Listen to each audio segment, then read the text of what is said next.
Hey everybody, welcome to the Power Hour of Love.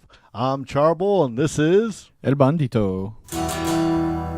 How's it going tonight, El Bandito? Oh, I'm doing great, senor. You know, just always having a good time, ready to do some fun stuff, ready to get in touch with all you beautiful people out there. Had an interesting and super fun weekend. I know everyone was expecting the Power Hour of Hate to come out today, but no, that was our little April Fool's prank on everybody that Senor Boyle pulled on me because I got the notification like... Oh, really? I didn't realize we were doing that. Maybe he hates me on the show. I don't know. Hey, man, well, you know, everybody's entitled to a good April Fool's joke. And if you guys saw any good ones yesterday, be sure to share them in the comments. Let us know. Let us know if you loved our whole joke about the Power Hour of Hate. I have to say, all the social media stuff we put out there, and that got a ton of responses and likes. So I'm like, maybe we'll just hate on stuff if that's what you people really want. Well, definitely people did play along, and it seemed like they were posting up some really wild and funny photos and stuff like that. So yeah, some thank you gifs guys. and stuff out there were pretty hot, man. It was really cool. And we also hope everyone who did celebrate had a nice Easter yesterday. I know we both were saying earlier how much we had a great time partying up with our families and having fun. Absolutely, but we're going to get right back into the love tonight, man, because we're here at the Power Hour of Love to talk about things that we love, man. Well, all sorts of nerdy and pop culture type icons and stuff like this. And one of the things that we absolutely really like and that doesn't get enough credit out there, man, is freaking sports entertainment, the pro wrestling, man. That is some great stuff. We're repping the Lucha World Order. We got some Mankind, some Cactus Jack, some Dude Love going out there in the world today. Bang, bang. So we figured we'd take tonight in preparation for WrestleMania 34 coming up this weekend to talk about our predictions, to discuss some of the cool-ass upcoming matches and like recent events in the WWE universe, man, and all the exciting stuff that's going around with that. We've also going to be wrapping up our March Madness, man. Our finalist is in, our winner. Everything came down to the Green Arrow and Jessica Jones duking it out online. So we're going to let you guys know who the winner of that is. And we've also got some awesome little podunk news sprinkled in here and there. We've got a cool story about a 15-year-old kid who tricked his way into a free cruise. Find out how he did it coming up in the podunk news a little later. Oh, yeah, man. You know, we always talk about the greatest events that are coming around the corner too, man. So that's great. But like we said, WrestleMania is right around the corner. And we get it. You know, some people, you know, they'll periodically watch wrestling. Yeah. You know, they don't watch it all year. But, man, you know, WrestleMania is like, you know, the Super Bowl of wrestling. So it is. So yes. Even if you're not an avid fan, you know, maybe what you see tonight will get you interested enough to want to go and check it out. Absolutely, because if there's one event out of the entire year that you should check out, it's WrestleMania. If it's the only pro wrestling thing you get to do, man, it's worth seeing because they've usually got the best matches, the best lineups. They've got the kind of WWE pro wrestling legends usually show up for these events. They also have the whole Hall of Fame inductee things like the day before and all. So it's really a super exciting event, man, and we're happy to talk about it and tell you guys a little bit about it tonight. But like we said, first up, we're going to hit up our results for our March Madness. What do you think of that? Oh, let's do it, man. I am so excited to tell everybody who was the champion. All right, let's check it out.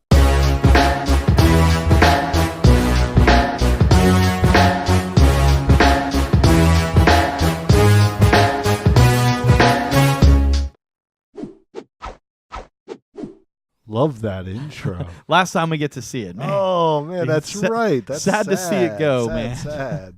Absolutely, man. But yes, but super excited to see who won. We've been talking about this for the last 3 or 4 weeks now. Yeah. And, man, you guys have done a great job voting. Thank you, everyone who went out there and, you know, voted each week in the polls. We're so glad you guys dug it. Everyone seemed to have a lot of fun with it. So, yeah, we can't wait to tell you guys who won. Absolutely. And what's funny is that, like, even in the comments, we didn't get anybody being like, so-and-so's going to win and all you other people suck, which we thought would totally happen. But, you know, our Power Hour fans, man, the lovers of the Power Hour of Love, our Power Hour love lovers, we're going to shoot you guys some love right now just because it was awesome. We love the response we got from it. We hope you guys had some fun. If you want us to do any other showdowns or anything like that, feel free to shoot us a comment. Leave us a message on our page or what you think. Because we had a blast with it. You guys had a blast with it. We'd love to do some more stuff. But our final round came down to the Green Arrow, the guy who started the Arrowverse, man. Yep. And Jessica Jones, kind of the baddest chick on the block over on Netflix, man. Oh, you know it, man. And what a showdown, too, man. I mean, we had some real heavy hitters in this whole tournament. But, man, they coming down to these two individuals, I think made it a nice, fair, and good match. What do you think? Yeah, absolutely, man. I think right now I'd like everybody who's watching to post in the comments who they think won before we get to actually telling you. I want to see what everyone's thinking, man, because I was really surprised. Like, the winner got more than double the votes of the other person. And I was like, wow, I thought this would really be kind of close. But I guess as it got down to the final round, man, the people who were really committed, the people that were really hardcore fans, really, really came to support their favorite. Their favorite, yes. Thank you. We got we got Catherine D saying arrow. We've got James P saying arrow or it's rigged. Whatever, man. Oh man, well, we know, we're fans of both shows. Yeah. Definitely, and like I said, I think what was really cool is that in the final bout, it really was DC versus Marvel. Yes. And we didn't prep it to be that way. I mean, this could have been a Marvel versus Marvel or a DC versus DC showdown, but it's so cool that it ended up like this. So, all right, guys, you ready? We got the final drum roll.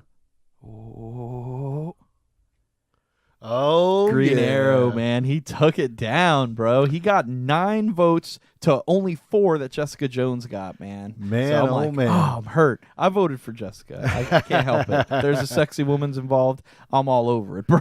Well, like we were saying, I mean, there's a lot of stuff that Jessica could have used against Oliver Queen, such as, he still has a secret identity. He's got his family members. Yep. So, I mean, while Oliver may have came out on top, who knows what it cost him in the battle.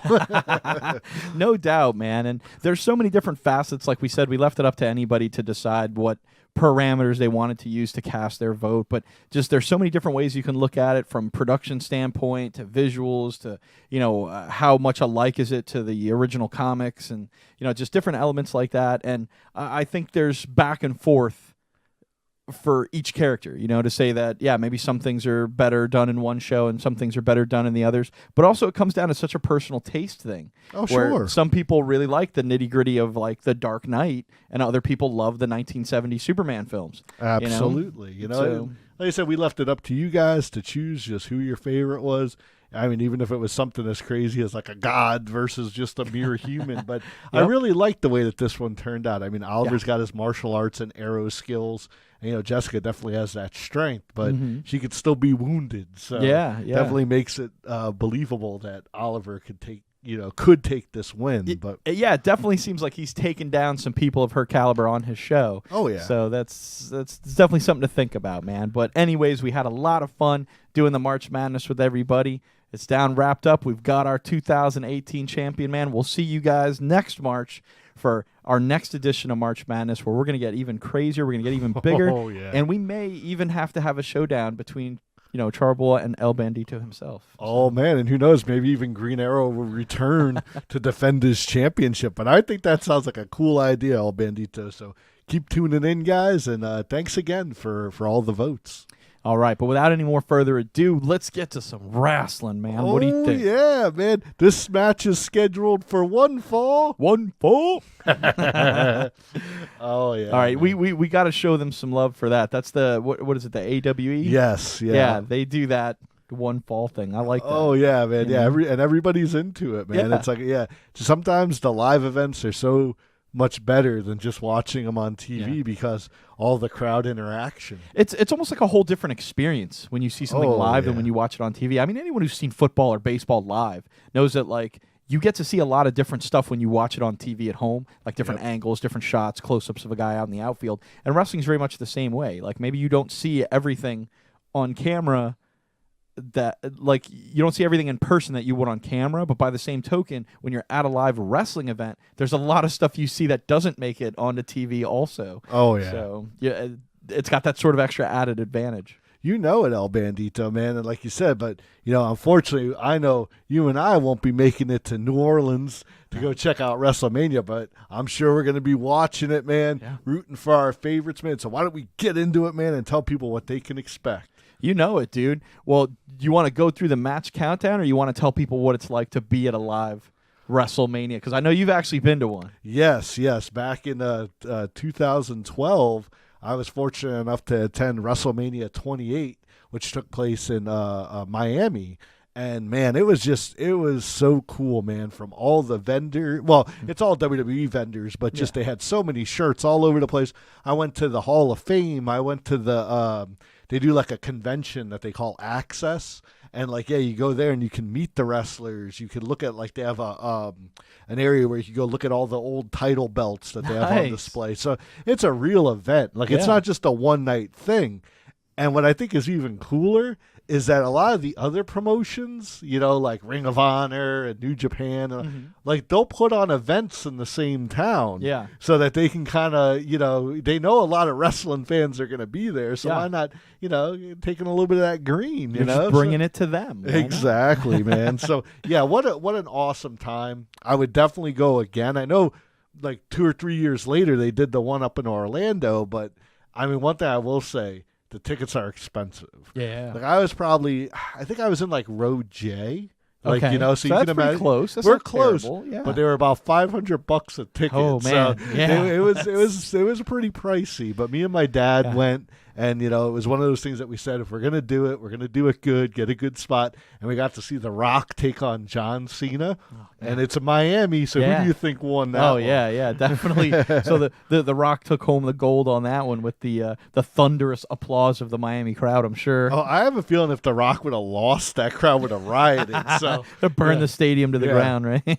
It was definitely a great match, and I know a little later we're going to talk about some favorite matches and stuff like that. And my favorite match comes from that event, you know. Nice. So we'll get into that a little bit later. But yeah, why don't we start talking about what people can expect next Sunday night? All right. Well, they've got a pretty great lineup here, and I know we're starting off with Shane McMahon and Daniel Bryan, man, and his triumphant return to the ring here. And he's going to be duking it out with Kevin Owens and Sami Zayn, man. What do you think of that match? Man, I got to tell you, like, I think it's really cool that, you know, he's coming back. You know, Daniel Bryan, you know, when he left, you know, we know Edge and a lot of these other wrestlers had to leave the sport early. Yeah. But, man, it's cool that he's getting back in there. You know, Shane McMahon always puts on a good show when he gets in there. I mean, a lot of people think, they think back in the day, you know, when Shane was like this little scrawny guy. I mean, this guy's got a pretty awesome build now. Yeah. I mean, he's definitely got his dad's physique there, you know. I think you can't hang around wrestlers and athletes of this caliber and not be like, better hit the gym, bro. You know? Oh man, you know it, man. And I, like you said, when you grow up in that, you know, I mean, he's the boss's son. You know, I mean, I know it always kind of leans that, you know, Triple H and Stephanie are going to take over, but I'm sure, you know, Shane's going to have his hands in there. But it's great that he gets in there. He's just like his dad in that regard, where, you know, he's got to be in on the action. Yeah, he'll get out there and take some bumps, man, and that's awesome. But, you know, we can't discredit the other side. The next generation, you got Sami Zayn and Kevin Owens, which these guys, like, they're very popular with the crowd. You know, I know Kevin Owens, like, you know, he came up through, like, the indie scene. And look at this, dude. I think if I did my hair different, I think I could pull off a Kevin Owens. I know a few of the Power Hour fans have actually made that comment before, that, you know, they even call you KO Bandito every once in a while. Nice. Okay. That's good to know. But, yeah, absolutely. If we're going to talk about, I think it's a cool return for Daniel Bryan, because it doesn't put him in a singles match where he has to completely be the showcase. Yeah. So he's not working himself to death out there. Yeah, exactly. Dude just got cleared. Let's not like I saw someone being like, this should be a cage match. And it's like, dude, are you crazy? Just like, get him back out as soon as he's in. But yeah, like I said, I think it's really cool that he's coming back, that he's teaming with Shane, and he's going to take on. Now, let me ask you, who do you think's going to win this one? Well, okay, you got to fill me in a little bit first. I have no idea who Sami Zayn is. Well, who is this cat? Him and Kevin Owens, like, throughout their Indies career, they used to fight each other all the time. So they were like rivals, and they did that when they got to WWE. Okay. But slowly but surely, they were like, "Hey, wait a minute, we both don't care what, like, you know, the universe. You know, that's what they refer to their." collective like fan base in the WWE. It's a universe. It's not just our fans. Sure. They say we don't care what they think. We're awesome wrestlers. So they start teaming, right? Okay. And they run around and they collect belts and do stuff. So they're just this tag team that just goes around and really roughhouses everybody. I would say they're definitely the heels. Okay. So, but yeah, Sami Zayn. He's just he gets in there. He's a good wrestler. He's definitely. Yeah, I mean, but we haven't seen that guy in like at a major event before, have we? Well, sure. I mean, he's been at like Royal Rumbles and stuff like that. Was he at the Rumble that we watched? Yeah. He was. I don't remember what match he was in, but I know he was there. I'm like that pay-per-view fan, guys. I feel bad. I don't watch the week to week. I just come by for the pay-per-views for free at Senior Bull's house. I'm like, I got pizza, bro. Can't let me in. But yeah, they're definitely younger guys versus. I mean, Daniel Bryan's not that old, but. He's definitely I mean, older Kevin than these Owens, guys. I absolutely know. I mean, he's held all sorts of titles, had a battle thing with Chris Jericho for a bit there, man. So I've seen him in a ton of stuff.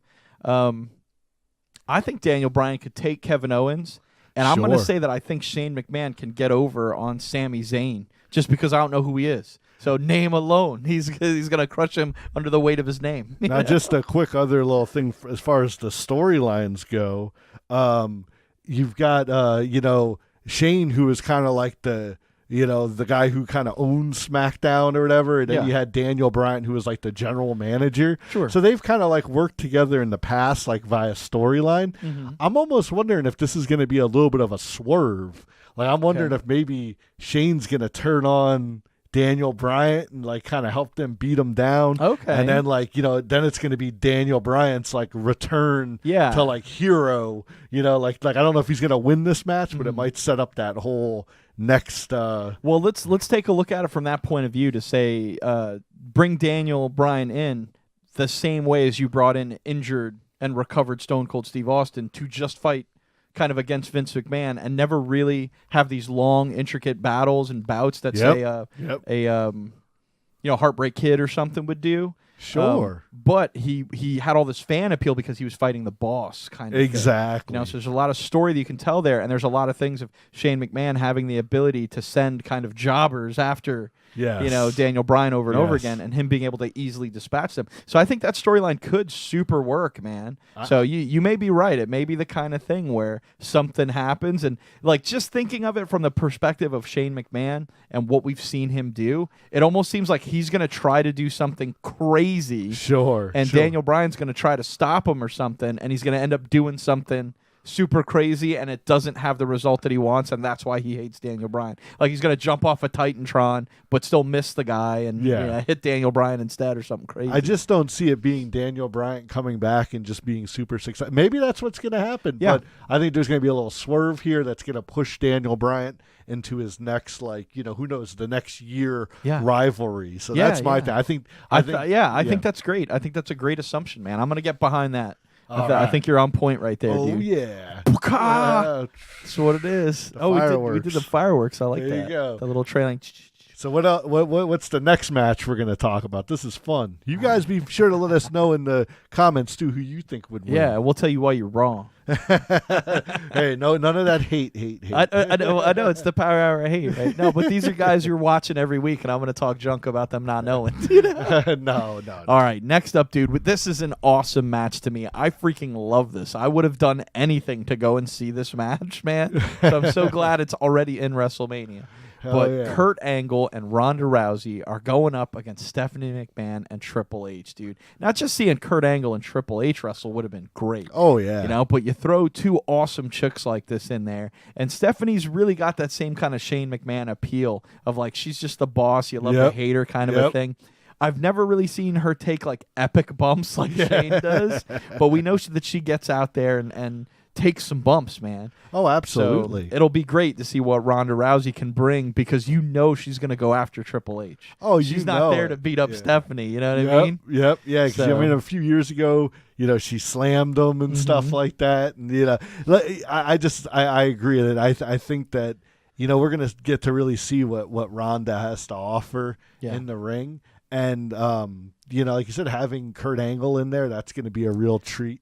And then, like you said, Triple H, too, he usually does his 1 or 2 matches a year. Yeah. So it's really cool that he's coming in to pull this spot. It's just like, I'd been hoping that since Kurt Angle got back, he'd wrestle. Yeah. You know, and now that I see that he's going to, and it's true.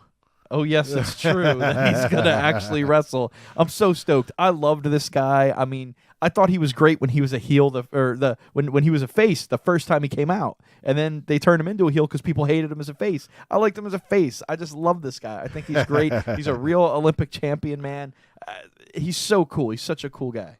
Absolutely, man. And like you said, I mean, Triple H, he's like a 15-time world champion. Yeah. So, I mean, he's he's like the almost legendary villain ever. Like, absolutely. You know, like he's had a rivalry with like everyone, you know? And no matter what, like anytime Stephanie comes out at WrestleMania, she looks like amazing. Yeah, well, she looks amazing pretty much all the time anyways. But absolutely. So getting down to the nitty-gritty, man, who do you think's going to win this one? Who do we think's going to win? Dude, I don't think that has Triple H won a WrestleMania in like 5 years. He did beat Sting that one time. He beat Sting? Oh, I thought he lost to Sting.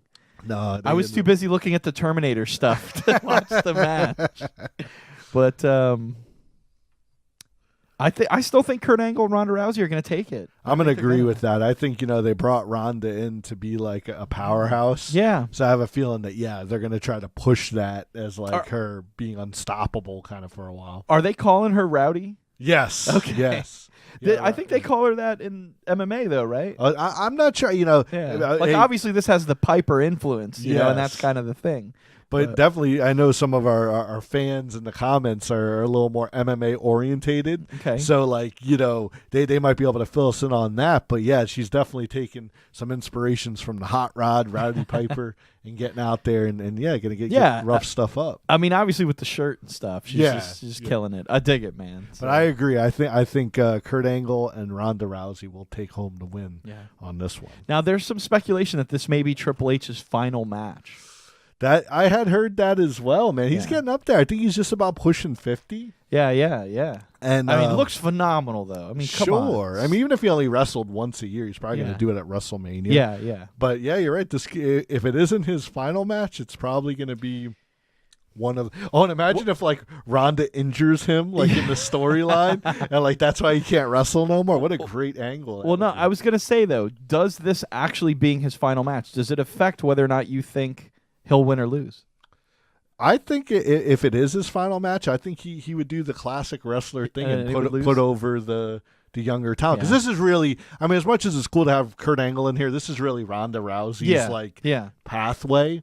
So what better, for her to retire Triple H? Yeah, if she pinned Triple H. Oh, do you think she could pin Triple H? She might, man. She'll get him in that arm lock, man. Yeah, and he'll make him tap out. Yeah. That'd be pretty awesome, man. That would be pretty awesome. I think I'm going to put that as what I think the finish of the match is going to be. Oh, you think he's going to since we got there? Because you're right. I think Triple H would never put someone over like that. But I think I think Paul would. Absolutely. Of course, Oh, we do have confirmation here in the comments that she did go by Rowdy in the MMA as well. So that's following her into her wrestling. Okay, well, that's our prediction. Armbar into a tap out on Triple H. And Kurt Angle's having milk and cookies with Stephanie. There you go. While it happens. Oh, yeah. All right, what's next, man? This is exciting. I'm having fun. All right, coming up next, we've got The Miz versus Finn Balor versus Seth Rollins, man. All right, man. I mean, it's really wild in this match to think that The Miz is like the veteran. Yes. That's pretty funny. But also, I think he's the biggest of the three guys, right? Pretty much, man. Now, these other two dudes, man, they definitely have... like I said, I know I'm always talking about, they're up in the indies, but that seems to be where the WWE is collecting all their talent, as they see these indie guys kind of coming up and they bring them to the big times, But yeah, man, like The Miz, he's been around now for 10, 15 years. Yeah, a decade at least, if not more, But now Finn Balor, was he the guy that I think he just dominated the Rumble, right? Wasn't he in there for like almost the whole thing? Yeah, he was in there. He was tossing cats out. He's also the guy who sometimes will summon up another persona and it'll come out all painted up. He kind of looks like Carnage and stuff like that. Yes. So that's called the demon persona.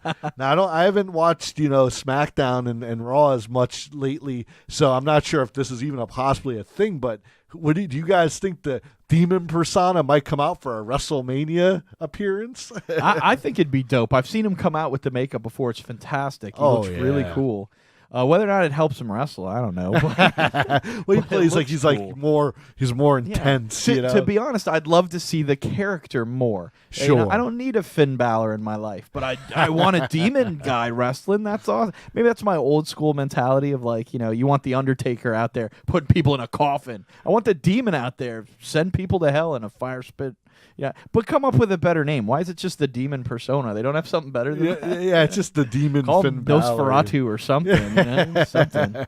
Well, of course, we can't not talk about Seth Rollins, the architect. I don't care for Seth Rollins. I don't care for him. You like him? I think he brings a lot of stuff to wrestling that is old school. Like he's good on the mic. He's a good wrestler when he's not getting hurt. I mean, I think he's been plagued with a lot of injuries. Yeah, it sucks. And but I think he really has what it takes to be like the next Shawn Michaels or something like that. Just he's very over with the online community. I know our friends and stuff. Oh, Seth Rollins, but I mean, he's never really done anything that really knocked my socks off. But he does do what he does well. I think that kind of speaks in volumes to what some of these other guys do. And to me, it's like I always remember him as in a match hurt, crippled or something, or he's just coming off an injury. And it's like that's not a gimmick to me. Like all I remember him as is hurt guy who's always half-assing it through a match because he's hurt and then somehow wins. And I'm like, okay, well, whatever. Well, he did have his run with Roman Reigns and Dean Ambrose as the Shield. I don't know if you remember that, but they were a collective that they would come in and just mess everybody up, and they were the newcomers. So they kind of all branched out, which is where, I mean, I don't want to just quickly jump into predictions, but that's where I think they're going to push Seth Rollins to win this match and win the Intercontinental title. Okay. Because it kind of it seems that they're kind of really getting him out the door. Like he hasn't done anything. You're right. You're right. He hasn't done anything. So they really need to give him a title or something to really start utilizing his skills. But also with Balor being in there, he's newer than Rollins, so maybe they're going to give it to him. Yeah, because he seems like he had a good run at the Rumble. Yes. And he didn't win or anything, but he did so well. I'm glad to see him getting a title shot at WrestleMania. Sure. I kind of almost feel bad that it's a triple threat match like this. Yeah, you kind of want him to be showcased. Like I was really expecting that after the Rumble to see him kind of get a good push of his own. I feel like The Miz doesn't need to be in this match. I think he needs to go fight somebody else, Sure. But hey, all three guys are there. I'm gonna predict Finn Balor wins because I think he is getting his push, and it's gonna be over two of these guys. And I think they're afraid to say that Finn Balor can beat either Seth Rollins or The Miz. But it's going to be that classic scenario of The Miz and Rollins will wear each other out enough where Balor can steal a win. And you're right, man. I'm going to stick with Rollins for my pick. Okay. But that's just because I think, like you said, he's been with the company now for a numerous set of years. Yeah. I mean, I know he cashed into Money at the Bank a few years ago and, got the drop on Brock Lesnar and stuff. But it's it seems like they really have to start utilizing him. And I think given the title, like you said, to some of these young guys, especially Intercontinental, it really means nothing nowadays. Like back in the day, that was an awesome title. Razor Ramon and Shawn Michaels at WrestleMania 10 with the ladder match. I mean, that was iconic. Yeah, it was more thrilling than the main event. Yeah, the main event. So I hopefully that whoever they give it to will breathe some new life into the Intercontinental title. Yeah. Come to think of it, why don't you guys tell us who your favorite Intercontinental champion was? You want to know? It might be kind of an old school or weird mentality to have, but I always expect a foreign person to have the Intercontinental champion. Not just because of the name, but because I remember it always being like the British Bulldog. Sure. And, William Regal. Kind of guys that were. Foreigners. Yeah. Because they were like, it's important to us because we're from intercontinental area. Yeah, and now it literally is just another strap. It's just another. It seems like they have so many though. It's weird. Like all the matches we're talking about, aside from the first two, are all belt matches, right?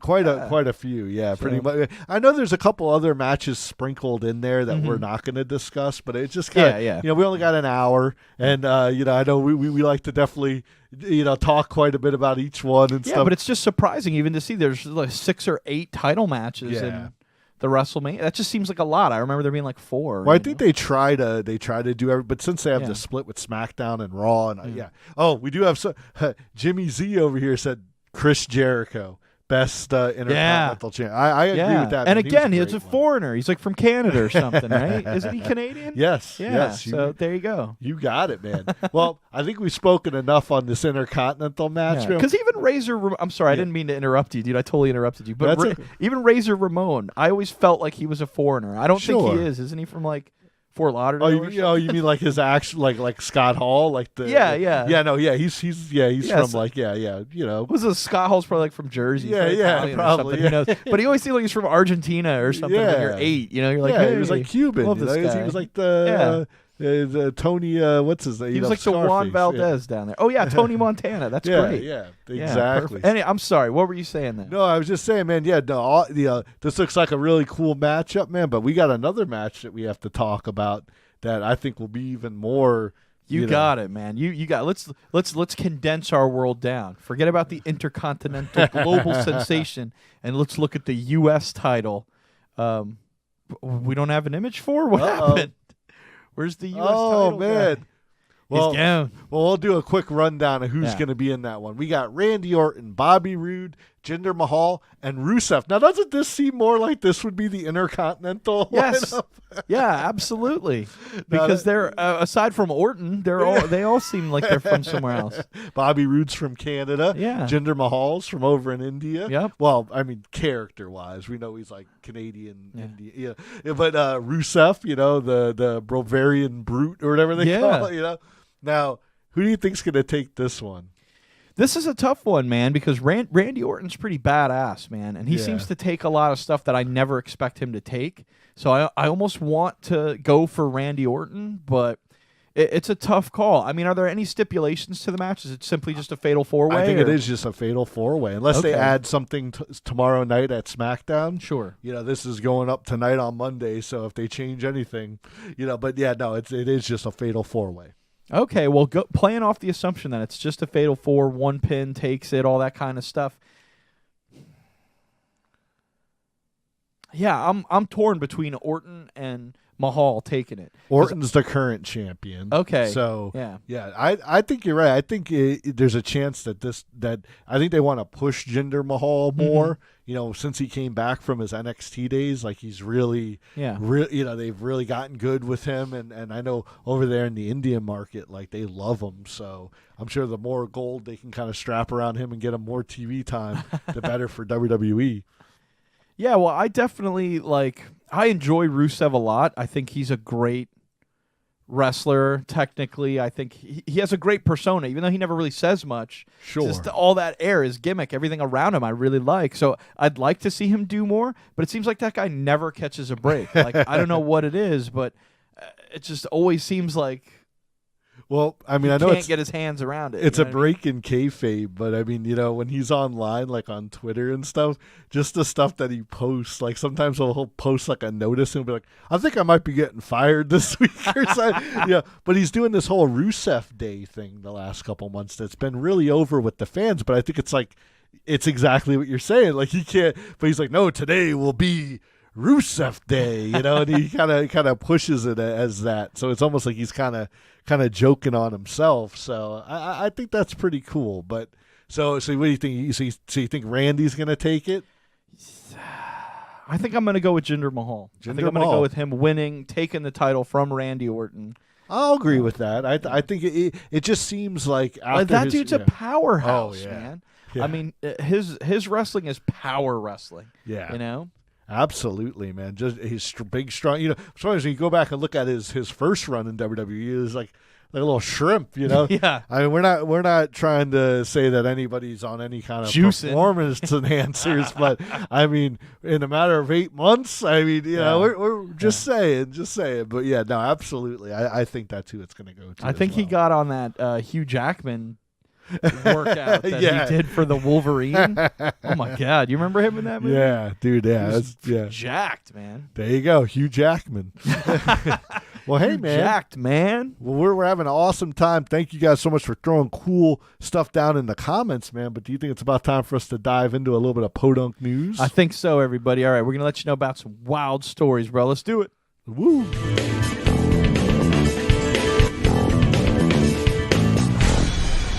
Podunk News. Oh, man. Like El Bandito said before the video there, man, we got really crazy stories to tell you guys about tonight. But first and foremost, if you guys ever wanted to win a free cruise, this 15-year-old figured it out. Sure did, man. He was able to utilize the Snapchats. Oh, yeah.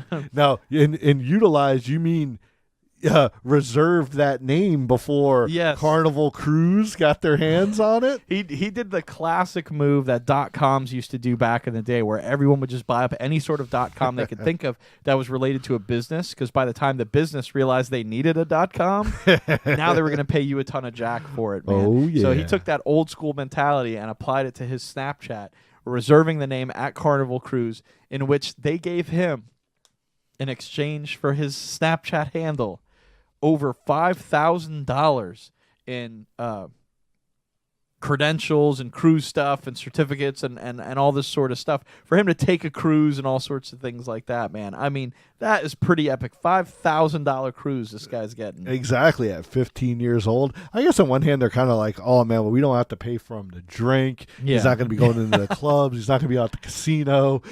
But it's like, still, it's like you said, it's $5,000, man, just for the kid reserving this name.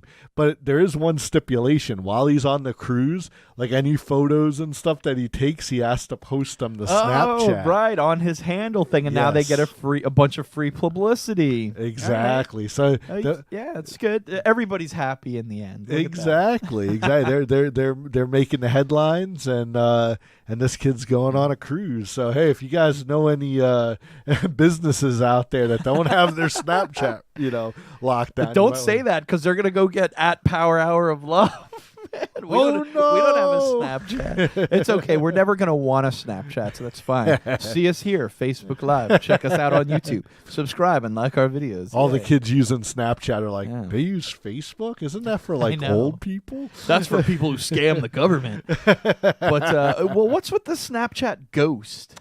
Do you know what that's supposed to represent? I feel like when this show dies, we'll be on Snapchat. Yeah. Well, you're It's a right. I'm ghost. not sure what their whole thing is with the ghosts. Like, I know people have joked around and saying that they've captured ghosts in their Snapchats, because the theory behind it, that the photo is only up there for like a limited time. Sure. Like, it's not like Facebook where you can go back 12 months from now and look at it. Right. So like sometimes people will see some paranormal stuff in there and they'll be like, oh crap, Yeah. Look at this, Yeah, but that's kind of the thing that bugged me about Snapchat is like, so they're making a social media thing without any sort of server or cloud documentation that they have to pay for. You know, like they're just going to burn whatever you make in 24 hours. They're holding on to it though. I'm sure. Yeah, that's true. They're probably they've got a network of guys running through it looking for incriminating stuff. Oh yeah. They're going to blackmail you with. They'll be sending that to Jessica Jones.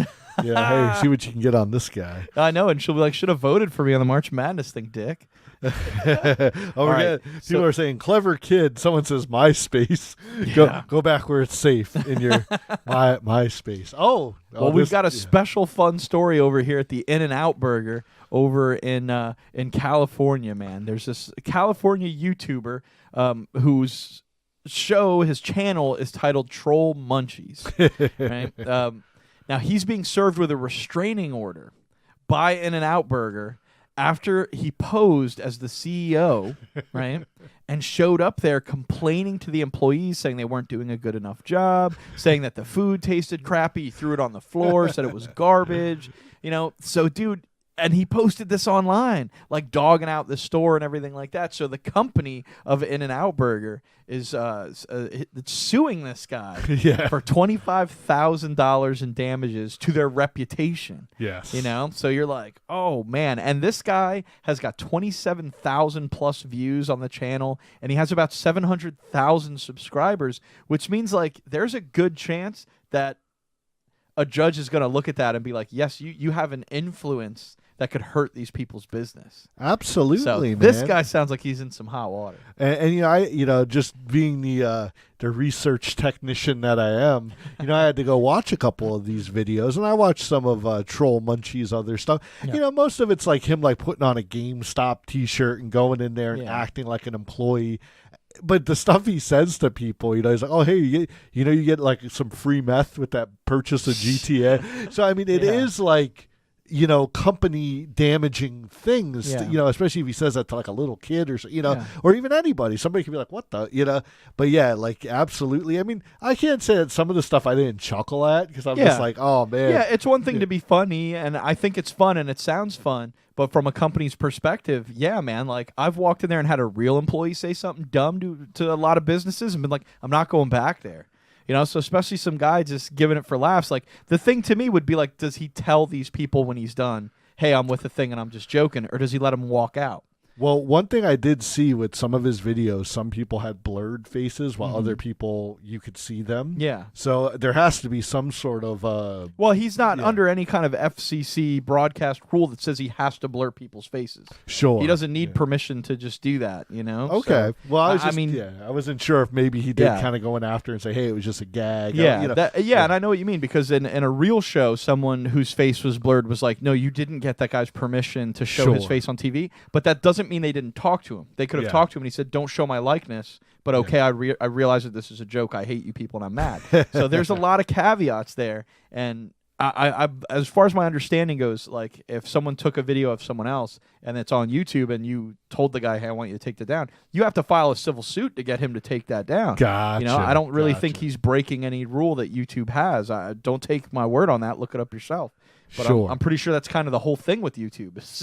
Yeah. Big Brother's always out there. There's definitely all those things out there. And I know some restaurants have gone to the thing of posting warnings, no filming, allowed in the drive-through or stuff like that. So, I mean, I can tell that these companies are trying to combat it, but they're not. Yeah. They don't know enough about it, and it seems like I said, this guy is trying to just be funny, but at the same time, I could also see from a company perspective that it's kind of like Well, there's a reason why there's all these legal teams on radio and on Punk'd and stuff like that, where they have to make sure that all these things are taken care of. Oh yeah. Because legally these people are all opened up to this kind of lawsuit. So maybe this will help put a stop to that sort of thing, or at least make people think twice about that. But it's the kind of thing of like, it's still private property, man, and you're messing with these people's business. Oh yeah, and they've called the cops on him, but usually he runs out the door and but he films the cops like driving into the parking lot. This guy's crazy. He's got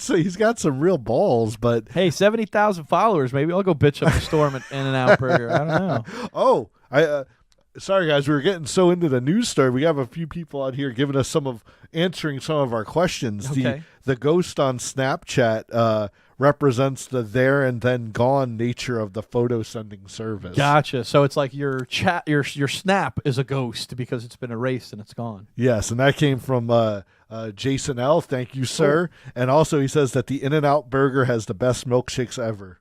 So throw some love for In-N-Out Burger. Oh, you know it. Right, where is it? Well, we'll have to ask him that. So where's the nearest In-N-Out I've literally Burger? never been to an In-N-Out Burger. Where'd you go? I thought they were only on the West Coast. Well, of the country. I don't. I'm not going to try to say that I know this person personally, but I'm pretty sure they do quite a bit of traveling. Okay. So we'll have to get that answer in the comments. But I think we have one more cool news story for them. We do. Right? I think we've got a couple more stories. Oh, cool. Yeah. Good deal. We're going to check out the World Video Game Hall of Fame inductees 2018, man. We have an awesome lineup of games. There's already a few games already in there, so let's only focus on the ones that are right here so that you guys know that these are games that are not in the Hall of Fame yet. Oh, yeah. They want you guys to go out there and vote over on their website and stuff like that. Look it up online. And they want people to vote on what they think are the best games that should be inducted this year. Oh, absolutely, man. A few I just want to mention that kind of surprised me was that Minecraft was in there, which is a relatively new game compared to some of these other games. Like Mrs. Pac-Man. Yeah. How is that? Half-Life even. I mean, I know that's like 2001. Read through the whole list. Do top to All bottom. right, Let's hit them all. All right, we're going to do it? Yeah, Okay. let's do it. We've got Asteroids. The original. Bam. How is that not in there? Okay. I know. Call of Duty. I take it they mean the original. You know? Yeah, and I think they mean it in terms of the franchise. Yes. But, maybe they just mean the original for now, and they got to do the others later. But even having the original would be like a nod to the whole franchise. Sure. No. Dance Dance Revolution. Classic, dude. I mean, spawned a whole new genre of gaming. Yep. Final Fantasy VII. Iconic, man. Probably the most well-known Final Fantasy. Half-Life, as we mentioned, definitely first-person shooter, melee weapons, all that good stuff. Mm-hmm. John Madden's football. Now, you see what we've got here is a really good game. King's Quest. King's Quest, man. That's an old-school point-and-click adventure by Sierra. Oh, yeah. That is off the hook, dude. I loved that. We got Metroid. Man, that would be my vote. I know, right off right? the Metroid's in there. The Metroid. We got Minecraft, like you said, Mrs. Pac-Man. We've got Space War. Are you familiar with Space War? That's got to be an old school game. That must be like an old school arcade or something. Maybe some of our old school fans will be able to fill us in on that one. If you notice, it's this thing in the center, this blue and black thing. Oh, is that so? Okay? Yeah. I don't know what the hell that is. I'm not very It looks familiar. like Pong, like it's on the old Pong oscillator thing. Well, it's probably pretty old, so it should probably be in the Hall of Fame. I just hope you didn't think it sucked. Yeah, but what about this last game on here, man? Tomb Raider. Now, The original Tomb Raider. that's 1997. That's already 20 years old. I think that definitely has like Hall of Fame status. Like it could be. I think like something like Minecraft. Hey, I'm sure it belongs in the Hall of Fame. Eventually. Yeah, just not now. Yeah. When it's going up against things like the Madden franchise or Call of Duty, but Asteroids, Final Fantasy VII. I mean, come on. Metroid. Man. Yeah, Metroid. What do you guys think? You let us know what game should go in the Hall of Fame. Yeah, definitely. But okay, let's say Tomb Raider 97, you said? Yes. So 21 years old this year. Laura Croft's old enough to drink, bro. Oh, yeah. I think I want to have a couple shots with her, man. That's what's up. Listen, I know you guys, at least the dudes that are in the comments that played that on PC, we know you got that nude patch. Everybody had that and had her running around naked. Dude, did you ever read the story of like, they put in some geometry in the wrong place and it gave her the huge bust and everybody laughed and liked it. And you're like, no one did that on accident. We're not buying that story. Somebody was like, heh. They were up late watching Japanese anime, and they were like, you know what this, yeah, you know what this game needs? Explorer needs? It needs a couple more Ds. Now, did you notice in the newer games, though, they've really, like, reduced her down so she's more... Did you see the new movie? The girl in the new movie's like, doesn't have a very huge bust at all. Yeah, she's very athletic. Yes, and I think that's where they've tried to, even in the newer games, tried to lead that too. So definitely, it's classic though. It's stuff that we remember. Yeah. So maybe they just need to put Laura Croft's breast in the Hall of Fame. Oh man, well you can't say it's not a franchise that has spawned films and is still making new games and so. I mean, they're great games. They're great games. Listen, so. I found a couple videos on the. Oh, never mind. Well, it would be like that little card on the side. Like you ever been to like the Baseball Hall of Fame and they've got a big picture of a guy and they're like, oh, but his brother also played. And Yeah. Like, that would be your boobs just in a little thing down here by themselves. The decimal point that changed gaming forever. So out of these games, what do you think should go in? What do I think? Do you only get to pick one? Yeah, just do one. one. Yeah, these are the nominees. So only one's going. Okay. If I have to pick one, I'm gonna pick Asteroids. That's. I mean, I think most old school gamers would pick that just because of its iconic. I mean, yeah. Even in National Lampoon's Vacation, they're playing Asteroids. Well, go and get Unity. Unity's the game engine service. You can download it online for free, pay a monthly subscription, whatever. A lot of people make a lot of games on it nowadays. Unity, one of its first sponsored tutorials is to make a game, and it teaches you how to use the engine. That's essentially an Asteroids type game. Oh, that's cool. Where you're a little spaceship, and the spaceship can roll and turn and has all these really fancy graphics and 3D, but it's essentially Asteroids. You go back and forth, you shoot a laser up and rocks and stuff, and bad guys come flying at you.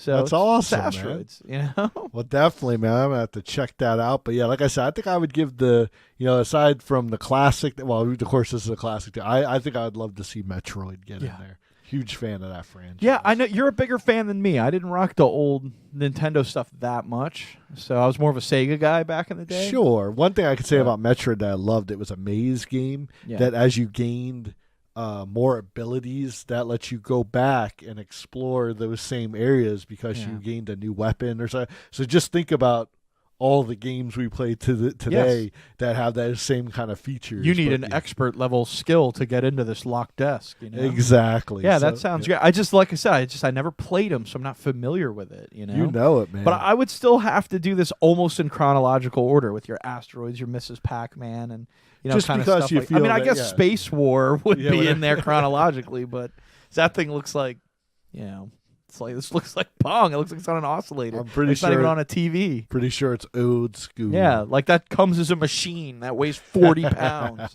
That's how you play that game. I don't know. If you know, leave it in the comments and let me know. But, man, we got a big event coming up that we got to tell everybody about. We absolutely do, man. Spooky Empire coming April 6th through the 8th up at the Wyndham Resort in Orlando. You know it, man. And it's very affordable, too, man. $35 daily, $65 weekend pass, man. A whole weekend? That's awesome. Hell yeah, dude. Tell them about some of the guests that they could see at this thing. Man, they have got Linda Blair coming from The Exorcist, bro. That is off the hook. That is awesome, man. I don't know if it's the first time Linda's been there, but it's they do this is like the retro Spooky Empire. It's a smaller event, and then they do a really big one in October. Yeah. So to get Linda Blair at the retro event, like, oh man, this is freaking awesome. Yeah, they're gonna have all their guns loaded for October, man. Like, they're gonna have some heavy hitter stuff. But they've got Matthew Lillard from Scream is gonna be there. The Chakotay brothers from Killer Clowns. Critters and all that sort of stuff, man. Yep. They got Alex Vincent from Child's Play fame. Oh yeah, and many, many more from there. We had a whole list here, but we're running short on time. Oh yeah, so we're gonna go look up Spooky. They're the jam, dude, and go and check it out. Exactly, man. Support your local horror, comic book, sci-fi conventions. All right, but we got some more wrestling news we want to talk about, man. So let's head back over to the studio and see what the rest of the card at WrestleMania 34 has in store for all of you beautiful people. Woo!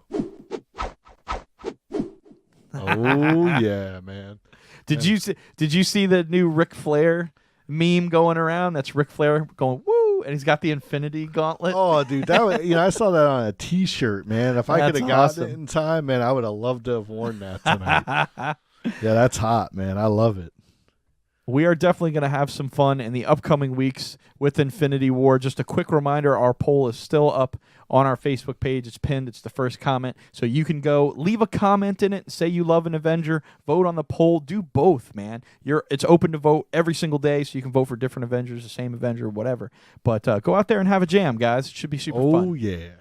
All right, so April 8th, 2018, man. This upcoming Sunday. This upcoming Sunday. Yeah, man, the action's going to kick off, man. I know the official event starts at like 7 o'clock, but like they have like preliminary matches at like 5:30. Yeah. So if there's a certain match you want to see, make sure, you check it out when it's actually going to air. Because I know, it's like you said, they have like 12 matches. I mean, they got to fit that into, a 4-hour time space? Yeah. So it ends up being tight, but it's tight. You know, you don't have a lot of wasted time, which is nice. You know? It's boom, boom, boom, flying right out. Mm-hmm. So, oh man, what? I know we got some big titles coming up here. You know it, man. First up, we've got the Universal title. I mean, forget about the Intercontinental. That's not big enough for the two cats we got wrestling here. We've got Brock Lesnar, who sounds like they made this title up for him because he looks like he could body slam the universe. He's going to give him a German suplex. Yes, 20 of them. Versus Roman Reigns. Hooray. So what do you think of this matchup? Well, I do have to say over the past few weeks and stuff, they've really tried. You can see they're trying to mold Roman Reigns into more of a character that the universe can get behind. That was an interesting way to put that, to mold him. But it's like they've had him like go in and like he interrupted Vince McMahon. Like you see that they're kind of switching between the kayfabe and what's really going on. Like he goes through the back and there's Vince and like Shane sitting at the gorilla position. Yeah. Which if you guys don't know, that's the seat that's like pretty much right there before these wrestlers go out the door where they're out in the arena. So like Vince like double checks everybody before they go out. So but he went back there and he's like, I want to have a meeting with you, and like then it was like, oh Roman, you're on suspension, So they're like, you can tell they're trying to build it up. Then they had Brock come and beat the piss out of him. Oh man. Like they put him in an ambulance and Brock was slamming him around and doing all kinds of stuff. So you can see that, they're definitely trying to make him seem more tough. Yeah. I don't know how much that's going to... I mean, the Brock Lesnar, man, he ended the streak. He's beat the crap out of Triple H in the past. Like there's so many things they've kind of Dude's a manimal. Yeah, he's an unstoppable beating machine. Half the time it seems like he doesn't even care to win a belt or anything. He just wants to go out there and like just slam the shit out of people. And that's exactly what he does. And he has a big smile on his face doing it because he's getting to hurt these people and he's making a lot of money doing it. He's making money. Plus, he gets to go home to Sable. So, he's kind of like, hey. Yeah. She's he's like going to go home and smash some more. And what's crazy, she's like, I know Brock's like 40, but Sable's like 10 years older than him. So he went got himself a mature, well, she was a Playboy. I don't know if she was a Playmate of the Year, but I know she was featured on a cover and stuff. But either way. Yeah, let's not even go there. So we've got the spear. Roman Reigns has the worst wrestling moves. His finishers. The spear is terrible. I'm sorry. I love Edge. I think he's great. The spear sucks. I love Goldberg. I think he's great. The spear sucks. I can't watch it without thinking of Adam Sandler doing that to people in The Waterboy. It's just a dumb, thoughtless move with no technique, and any knucklehead could do it, and I don't like it. What about the Superman punch that he does? Again, if I couldn't think that there was a move stupider than the spear, it'd be like jerking off your own hand. I was going to say, whenever he does that on the show, thinking of Sable. That's what he's doing. It's just stupid. I hate it. I know Brock would do the spear back in the day. He doesn't do it as much anymore, but of course he's got the F5. Yeah. Dude, like if Mike Tyson or even Ronda Rousey came in doing a Superman punch, I'd get it.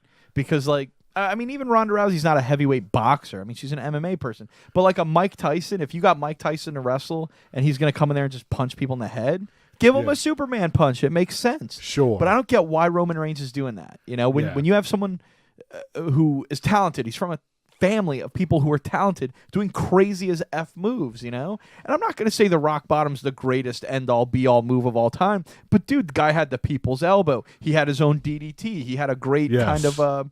Luthez press. He did all sorts of stuff that was freaking original and unique, and he put his own spin on it. And I don't know what Roman Reigns is doing, man. They definitely need to and like I said, I think they're in the kind of the process of doing that, trying to rework his character a little bit. Now, let's just sorry, go ahead. No, it's okay. I just want to hate on Roman Reigns just a little more if you guys just give me the leeway. But Roman Reigns looked like Seth Rollins is his kid brother. And they wrestle together all the time. Yeah, I would love to see that as like a tag team because Roman Reigns looks exactly like Seth Rollins to me, except like maybe like 4 or 5 inches bigger. So they'd kind of have this like cartoony. Well, it's funny that you mentioned that. Like I had said, I know, like I said, it was during that dark time when you really didn't want, Roman Reigns, Seth Rollins, and Dean Ambrose used to be members of the Shield. So they definitely kind of had that kind of... Yeah, but still, Dean Ambrose looks like Dean Ambrose. These guys look like the same guy. Squint at this picture here and tell me it doesn't look like Seth Rollins. It does. Yeah, but they both still wear a lot of this very tactical stuff. I've seen Seth Rollins kind of get out of that more and more, which is good. Doing more of a... But I don't know why Roman Reigns is wearing this stuff. He almost looks like he's half Klingon out there. I don't know what he's doing. And if that's what he's going for, work it into his persona. Like, he seems to have no persona. Like, I don't know who he is or what his motivation is. He's always trying to pull, since he did beat Undertaker last year, which I get it, and I know probably why Undertaker did it, because he's like, hey, they kind of want this guy to be the next face of the company. But it's just, Yeah, let's not pretend Brock Lesnar didn't wreck The Undertaker, though. yeah. I mean, come on. Yeah, it's kind of like the after effect. Yeah, it's like Roman Reigns barely pulled one out over the dead man, and Brock Lesnar just owned him. Yeah, dude, yeah, you know? pretty much, man. When you go back and watch it, it's like it was a balancing thing with WrestleMania 30. You weren't sure if the Undertaker, but when he did it, it wasn't like you were like, oh my gosh, I'm so surprised. It had to end sometime. Yeah. But hey, let's get to the bit. Who do you think's going to take home the gold? Brock Lesnar, no question. Really? No question. I have to disagree. I think Really? the whole thing with Roman Reigns, that they're trying to push him as like the next guy. Like, I think they're going to let him take down Brock and then hopefully do a complete remodel of his character. Yeah, maybe. I think what they should do is they should have Brock Lesnar win, and it should be in such a way that seems like Roman Reigns is just paralyzed, crippled forever. And then he goes away, and then he can come back with a different persona. As it being sort of a life-altering thing. And he could come back like as, I don't know, some kind of religious icon. But he's like, I saw the light, and I need to be nice now. And he dyes his hair blonde and paints his face like Sting used to. Not like Crow Sting, but like orange paint. The man called Sting? Yeah. That from Man Called Sting. Man, I got to tell you, man, that's very, and you're right. I think, Brock is just getting to that point, too. Kayfabe-wise, you're right. I think he would squash him. But, yeah, I just think he's held this belt for a year. Yeah. So I think it's kind of just getting to that point where he's like, okay, I got to pass. Okay, so what do you think of this, right? What do you think of this? So Roman Reigns gets destroyed here at WrestleMania, right? Uh-huh. Brock Lesnar wins. Bro, he's so great. And we don't see Roman Reigns for like a month, right? Okay. But then they do a storyline where he's been in a coma, right? That he knocked him into a coma, right? Okay, but here's where it gets fun. When he wakes up, he comes to the ring dressed like Julius Caesar. Because his name is Roman Reigns, so he thinks he's a king of ancient Rome. And from now on, he always wrestles in a toga. Well, they do that thing with the Roman Empire. Like, that's what they call his face. So, that's what I mean. He'll sell salad dressing, This stuff writes itself, Vince. Where you at, man? That's not a bad idea. Dude, wouldn't you totally get the new salad at McDonald's and it has the Roman Reigns Caesar dressing?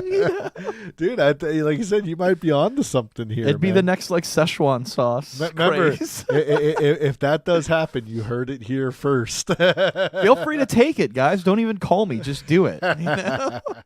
Well, what's the next title match that we got to talk about? All right, so we're split decision on that. You think it's Reigns? Yep. I think Reigns is gonna take the reign of Reigns is going to come.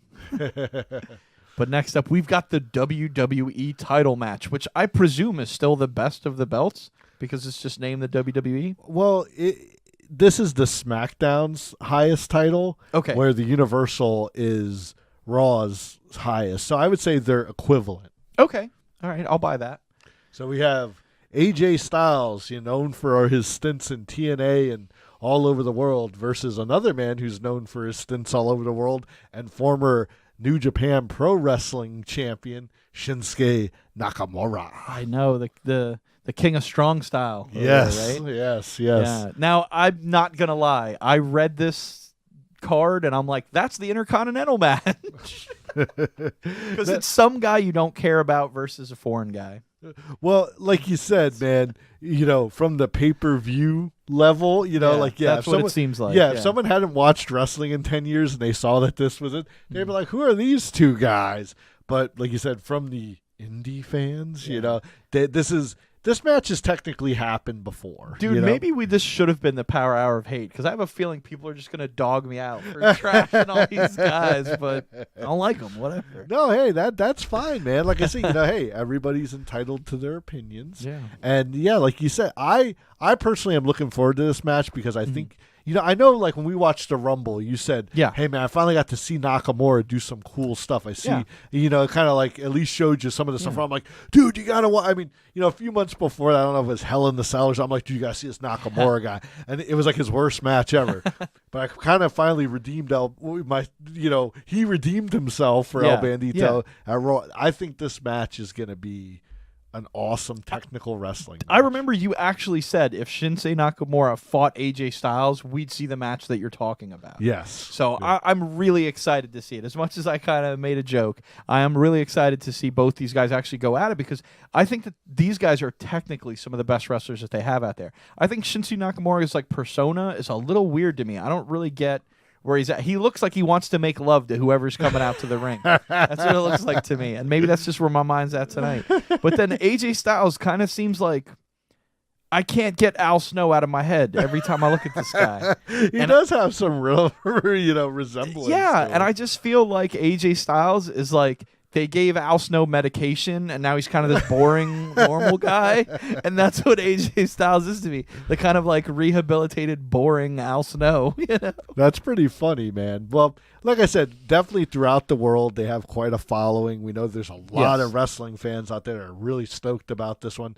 Like I said, they both are, they both do very, fantastic moves, like that are a lot of high flying and kicking. Yeah, they're technically just unbelievable, And like you said, even in NXT, Nakamura eventually became champion. He was kicking ass all over there until he had to move up in the ranks to come to the main thing. So this is really his first chance. Well, not his first chance. He fought Jindar Mahal a few times, and Jindar beat the crap out of him.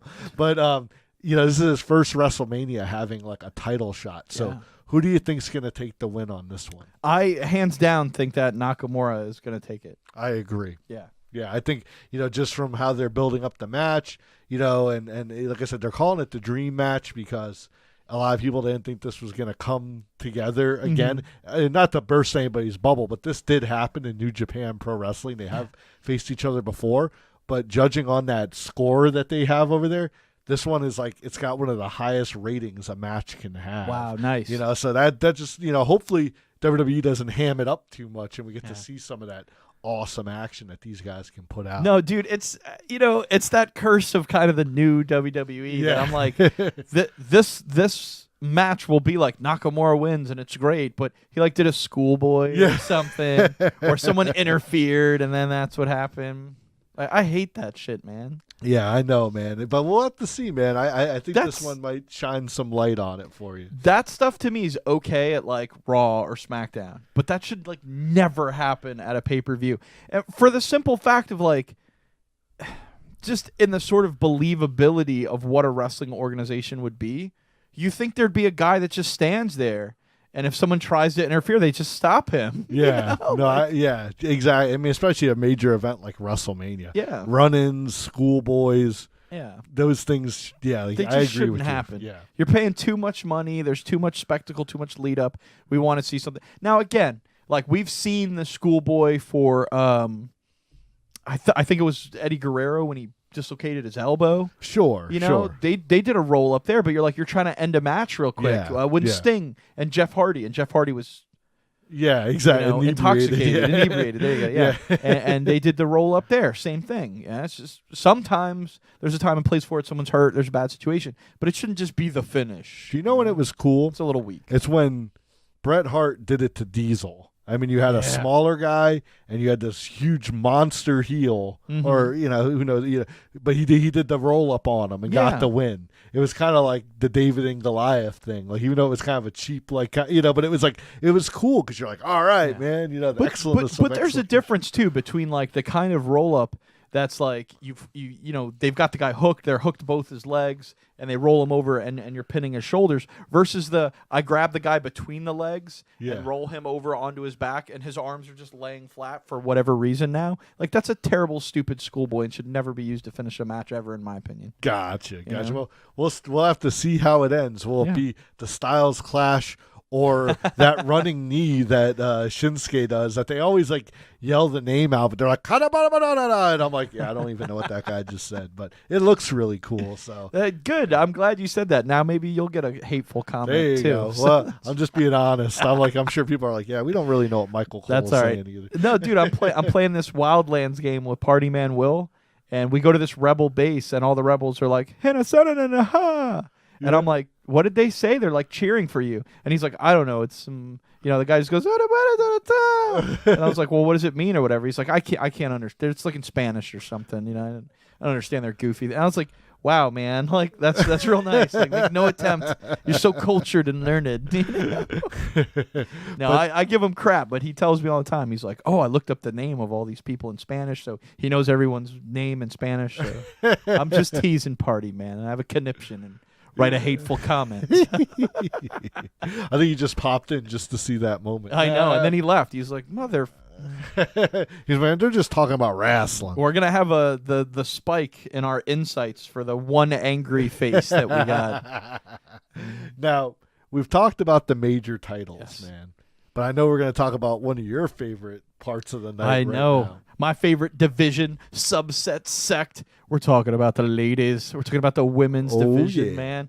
And let's start it off with the SmackDown women's titles match. This, of course, between the lovely and talented Charlotte. Woo! And Asuka, man, the freaking badass. Oh man, yeah, she's been running roughshod since NXT. You Yeah. know, I mean, she hasn't been beaten, man, and she's just kicking ass all over the place, Heck man. yeah, So, dude. yeah, but Charlotte, man, she's got the Flair blood in her, you know. So Yeah, and and- she's the current champion. That's what's so cool about this match to me is that while Charlotte's like so young and so new and so fresh in the business, her legacy gives her this sort of old school feel. Yes. So you really feel like this is a generational match, even though it's really not, you know? Yep. But Yep. Asuka's just new enough and Charlotte's been around just long enough where their legacies are both giving them this kind of really great dichotomy to their match that I love. I agree, man. Like, it is a really cool thing because it's like if Asuka can beat Charlotte, Yeah. she'll be the new champion. Yeah. But if Charlotte beats Asuka, she's ended the streak. Which, I mean, hey, getting beat by the daughter of Ric Flair definitely isn't no. It's nothing to scoff at. Yeah, Yeah. you're not gonna go home and be like, oh man, it's crappy. Flair beat me. No, you're gonna be like, well, yeah, dude, that was a worthy opponent to lose to. You know. Now let me ask you, man. I know we're talking a lot about these two girls. Mhm. Who do you think's gonna take it?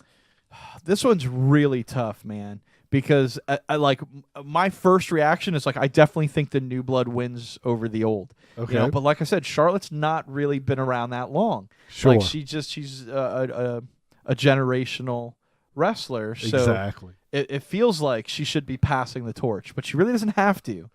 So I don't know. I think Charlotte may keep it, and I think she'll break the streak and help propel her to kind of the next echelon of where she should be at, because it seems like just that kind of time for her, where she's kind of done all that she could do as a woman's champ there, just dominating, and now she'll have to break the streak to kind of get this legendary status. Now, Sure. is she the heel? Is Charlotte the heel? Oh, I would definitely say so. I Okay. mean, Asuka's definitely got the audience power behind her. Yeah. I mean, I don't think Ric Flair or the Flairs could ever not have some sort of heelness to them. Yeah, Like, they're yeah. just great at it. But I think this is going to take her from being kind of that run-of-the-mill heel to being that Triple H level woman's Yeah. heel, Yeah, where where- she'll always be that kind of like powerhouse heel that can come in and break anyone's streak and break anyone's run, and it'll be the kind of thing where she may even drop the title later in a sort of I don't care thing to go and beat up other people Sure. for like no reason than to just be a streak breaker and that kind of thing. I can't remember if they've done this yet, but I could eventually see her starting like a 4-horsewomen Yeah. kind of deal, like where they'll, because that was another thing that Ric Flair did. I mean, I get she's his daughter, but like you said, it's just that legacy. It's Yes. the thing that she has so many opportunities to get bigger, become the leader of a heel faction and kick ass. But they do call Asuka the Empress of Tomorrow, man. So Yeah. who knows? She might win that title. Beat Charlotte for it. I don't think I'd be surprised if she did. I think I'd be like, that's awesome. That's very cool, So I think this is probably the closest one to call so far. Next to the Randy Orton one. Yeah, There's just so many yeah. people in that one. You're like, that's like rolling dice. Who knows? So Yeah. I think I'm going to agree with you. I think Charlotte will win, Cool. and she'll break the And streak. she'll break the streak. And plus, that kind of gets that out from under Asuka. Yeah. Like she can kind of, she doesn't Yeah. just have that going with her. It's Well, like, oh yeah. Well, let's talk about it in the sense too of scripting, of storytelling, right? Mhm. If you broke a streak on a Monday Night Raw, Yeah. people will remember it. But if you break a streak at WrestleMania, it never dies. Exactly. You know what I mean? Yep. Yeah, it's So, written. Yeah, it's literally it's written part of in the history. history. Yeah. So Like if you're playing a game 10 years from now, that might be the WrestleMania match that you have to recreate. You know? Yeah, it'd be the kind of thing where you didn't remember that Charlotte won, but you always remembered when the streak got broke at WrestleMania, you know? Oh, yeah. So I think in that sense, if I was Asuka, I'd want to have the streak broken at WrestleMania, like make it legendary. Let me ask you something, though. I hope if she does break the streak, I hope she does break it clean. Yeah. I hope she gets her no schoolboys, no interference. Is that what you mean? Yes, exactly. No, Papa Rick on the outside. I mean, I know that's part of the whole heel thing, but it would be great to see her get a clean win. Like Goldberg, he got beat by Kevin Nash because Scott Hall electrocuted him with a cattle prod. It was always kind of like cheap, you know? Yeah, it's but like, I definitely agree with you. The kind of thing of a streak being broken is like the same thing with Lesnar and Undertaker. That iconic streak was like, that should get broken in a clean match by a powerhouse opponent who is just a superior enemy. And that's kind of what we ended up with. And that's what makes it lovely and nice, you know? I agree, man. So, I think the same thing should be said for the Charlotte-Asuka showdown, is that Charlotte I don't think she needs to dominate the match, but that she gets a clean win in the end. I agree. I think Charlotte should work for it. Sure. Yeah, so, not just a just a given. Yeah. Cool. Not like the Lesnar thing where it really seemed like he dominated most of the match. Not saying Taker looked bad or anything like that, but that was just the tone of it. That's Lesnar, man. I mean, the guy's a beast. They call him the Beast. Exactly. I mean, the guy eats like 6 Jimmy Johns a day. You just can't do that. It's an animal. Hey, when you're walking around with them on the pants, he just walks in and shows them his pants, give him a sandwich. And you know what's funny? It's that kind of thing of like, when you go into a Jimmy John's, you're like, give me a number 14. And they're like, whoosh, and it pops out like right away. Yeah. So you wonder, like, Lesnar probably just opens the door and just holds his hand up. It comes in like a football. Boosh. And he's got his sub. It goes right in the mouth there. There you go, man. Well, we've definitely given these ladies a lot of love. But, man, there's 2 other ladies that are going at it at WrestleMania that we have to talk about. I love it when the ladies go at it. We have got Alexa Bliss duking it out with Nia Jax, man. Now, Nia Jax is a force to be reckoned with. Alexa Bliss is growing on me. I don't like her technical work too much, but I do love her character. I think her character is really good. It's solid. She's kind of this, bubblegum sort of chick out there, but kind of the badassy one. She's almost like the really hot preppy girl at school. It's kind of a bitch, but that's where I think they kind of lean on it. Like she's kind of almost like but you like her a high school bad girl kind of deal, And the thing, with this leading up is that these 2 have been kind of like buddies. Yeah, but it's like Nia Jax seems like that girl in the band that nobody liked, and she's kind of just mean and crappy to people all the time because everyone's like, you're ugly and mean. And of course, now she's going to be kind of mean because people like are mean to her because that's the way kids are. And then the preppy girl's like, we can be friends and everything's kind of cool and you just have to carry my stuff. Yeah. But then the closer Nia Jax gets to her, the more she sees that Alexa's getting all the attention and everything like that. And then she's like, starts to spite her and hate her. Well, I guess somebody was like, why are you friends with Alexa? And she's like, well, she's always been there for me. And then they showed a video of like the girl that was, revealing this video talking to Alexa. And she's like, why do you hang out with Nia Jax? She's like, oh, same thing. She's like, I just make her carry all my stuff. She's so stupid. Like, so it really was. Totally that. Dude, it was it was like a high school drama that kind of went down. Nailed it. Now, here's the question for you. I know we've been saying predictions, right? Yeah. All I'm going to say is, what's going to be left of Alexa Bliss when this is all done? I don't know, but I think my Amazon machine in the other room is going crazy because we keep saying Alexa like 30 times. But, man, I think Nia Jax is going to roll over this chick. Yeah. I don't even know how she's the women's champ. Oh, Alexa? Yeah. I think with the help of Nia Jax, I think she would come out and kind of rough people up. Cheat for her, man. Yeah, so I think we're both kind of unanimous. Yeah. Nia Jax is taking it. I think she's going to win. But here's the thing. Will Alexa Bliss, I think she'll have something up her sleeve to level this playing field a little bit, and we're going to get an earnest match. Because this could just be a beatdown. But I don't think it's going to be. I think Alexa Bliss is that sort of kind of devious, scream queen sort of girl that's going to have someone in the wings waiting to help her out, or some tactic that she's going to pull out. She's going to have some Tanya Harding scenario. It could be. You're right. Yeah, maybe there's something before the match. Nia's laid out. Oh, someone attacked me. The masked person attacked me with a crowbar. You're right. It'll probably be something, man. There needs to be some sort of a balance. So, But we'll see what happens, man. But either way, I can't wait to see it. I think it's going to be a great, super good match. Like I said, I like both these women. I think Nia Jax, man, when she was in the Rumble, she was great. Yeah, that was awesome. The women's Rumble. That was even better than the men's Royal Rumble. Yeah, it honestly was. It totally was. So now we've gotten to that moment of the night that everybody's been waiting for. So let's bring it up, man. Who are we talking about? You want to see it? Let's do it. The dream match, man. Well, it definitely is, man. And the fighting, at least to this moment, like we know Raw's going on like while we do our show, but this match hasn't been officially announced yet. Yeah. If you guys know that, or it's been announced, throw it in the comments. But yeah, this is kind of a big mystery for the last couple of weeks. John Cena has been calling out the Undertaker. He fought Kane, and said, "Oh, where is he?" He's like doing the doing like taunting them and stuff. Yeah. And, there's just been no answer. So if this is going to happen, it's going to get answered tonight. And this is going to get on the card for next Sunday. I would love to see it. I think with all the work John Cena's doing, I think it's going to happen. I think Taker will show up. I think Taker will win. I think he'll win. Well, that's cool, man. Taker's lost twice at WrestleMania. Yeah.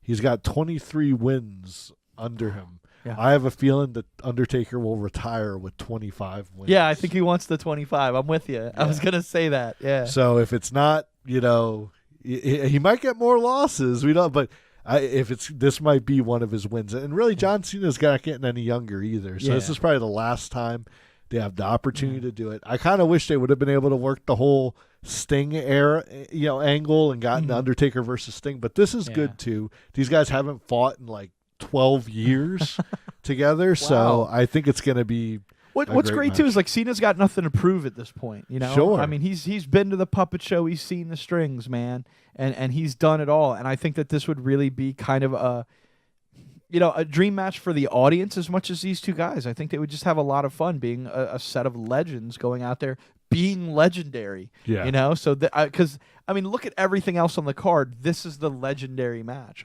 Sure. Now the only thing that kind of racks up with that is the Undertaker healthy enough to actually put on a good match? Now we saw him at the Raw 25 special. Took a little while to get in the ring, but that could, this is an expert showman. Yes. Like that's what the WWE universe wants you guys to think, that the Undertaker's so injured he can't. I see it all the time. Don't do a Taker. Let's Cena, because that's what Cena said. He goes, if Undertaker doesn't answer my call, I'm just gonna go to WrestleMania as a fan and sit in the audience. I'm not gonna wrestle anybody else. So people were like, just be a fan, John. Like leave Taker alone.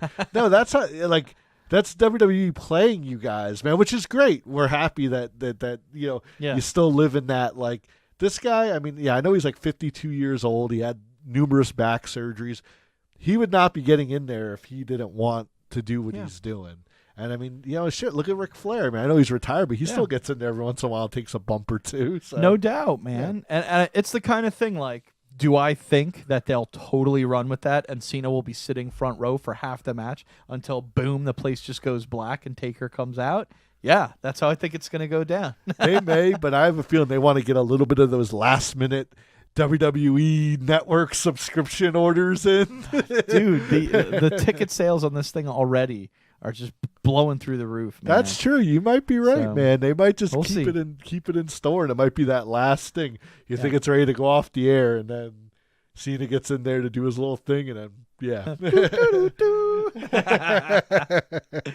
So we'll see what happens, man. But let me ask you this: the question among questions, dude.